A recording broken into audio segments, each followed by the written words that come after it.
A credit card company sends you a bill for $5,000. At the bottom, in small print, there's a minimum payment, $150. It feels manageable, safe even, so you pay it every month on time. Here's the number they don't put in bold. At a 24% interest rate, paying only that minimum, it takes you 16 years and 9 months to clear that balance. And you don't pay $5,000. You pay $13,442. I'm going to show you exactly how the minimum payment is calculated month by month, why it stretches a 3-year problem into a 17-year one, and the one number already printed on your statement that a financial officer would read first. No spreadsheet, just the math, step by step. Start with a definition, because most people never get one. The minimum payment is not a fixed number. It is recalculated every month from your balance, using a formula the issuer chooses. The most common formula today works like this: 1% of your balance plus all the interest that accrued that month. Some issuers use 2 or 3% of the balance. Almost all of them set a floor, usually around $35, so the payment never drops below that. Hold on to that floor. It matters more than it looks. Let's put our numbers in. A $5,000 balance at a 24% annual rate. 24% a year is 2% a month. So in month 1, the interest is 2% of $5,000, $100. The 1% of balance is $50. Add them. Your minimum payment is $150. Now watch where that $150 goes. $100 of it is interest, the cost of borrowing. Only $50 actually reduces what you owe. On day 1, 2/3 of your payment does nothing but stand still. That is the entire mechanism.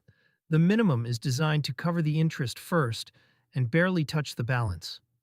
It is not a plan to get you out of debt. It is a plan to keep the account current, which is a very different thing.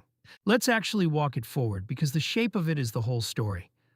Month 1, balance $5,000, payment $150, $50 of it to principal. Fair enough. Now jump to month 12. A full year of on-time payments in. Your balance is $4,477. You've knocked off about $500 in a year. The payment has already slipped to $134 because it's a percentage of a smaller balance. Jump to year 5, month 60. Balance, $2,763. After 5 years of never missing, you still owe more than half of what you started with.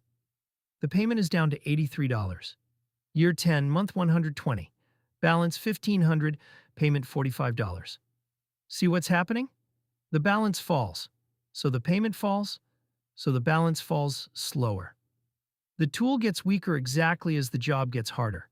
You never build momentum. The finish line keeps backing away. Then the floor kicks in. Around month 146, 12 years in, that shrinking 1% payment finally drops below $35. And it locks there. For the last 4.5 years, you're paying the flat minimum of $35, grinding the last bit down. Total time to zero, 201 months, 16 years and 9 months. Over that stretch, the interest alone adds up to more than $8,400, more than the original balance. You borrowed $5,000 and repaid more than $13,000, and I chose a formula that's actually favorable. Suppose the minimum were a flat 2% of the balance, with no separate interest added. At 24%, the monthly interest is also 2%. The payment and the interest are the same number. Every month you pay exactly what you owe in interest, and not $1 touches the principal. Under that formula, at that rate, the balance never moves.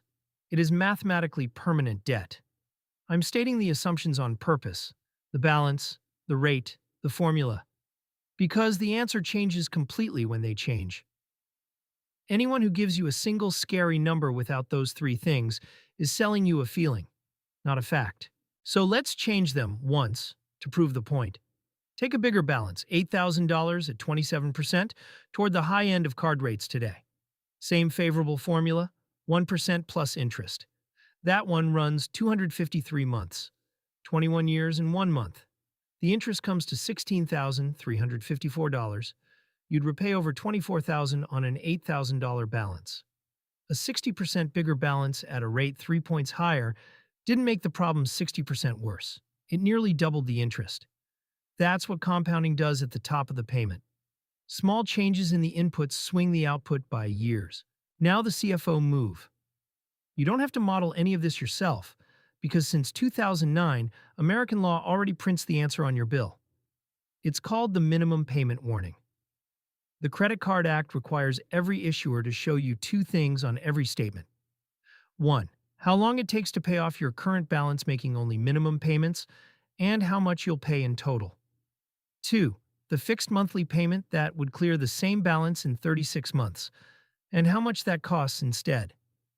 That box exists so you can compare the two paths side by side in your own numbers.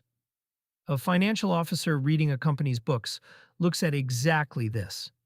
Not the required payment, but the cost of the slow path versus the fast one. For our $5,000 balance, the 36-month path asks for about $196 a month, $46 more than the minimum. Over 3 years, that clears the whole balance, and the total interest is $2,062. So compare. The minimum, 17 years, over $8,000 in interest. 46 extra dollars a month. 3 years, $2,000 in interest. The gap between those two paths, about $6,400, is the price of the small print. Let's be precise about the lesson, because it's easy to draw the wrong one. The problem was never that you missed a payment. You paid every month, on time. The problem is that the minimum payment answers a different question than the one you think you're asking. You think you're asking, how do I pay this off? The minimum is answering, what's the least I can pay to keep this account in good standing? Those two questions have wildly different numbers. The single lever that changes everything is paying a fixed amount instead of a percentage. The moment your payment stops shrinking with the balance, the finish line stops moving. That's the whole reason the 36-month figure is fixed.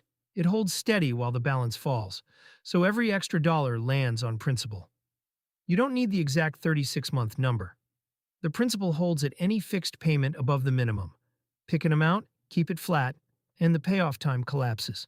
A percentage of the balance keeps you running. A fixed number gets you out. So, how long does it take to pay off a credit card, paying only the minimum? At $5,000 and 24%, 16 years and 9 months, and more than $13,000 out of your pocket. Not because you did anything wrong, but because the minimum was never built to get you to zero. The number that gets you out is already on your statement, the 36-month figure. Read that one first. If you want the rest of the debt, picture broken down the same way. What your balance is really costing you, and what a CFO checks before anything else. Subscribe, and the next one's waiting.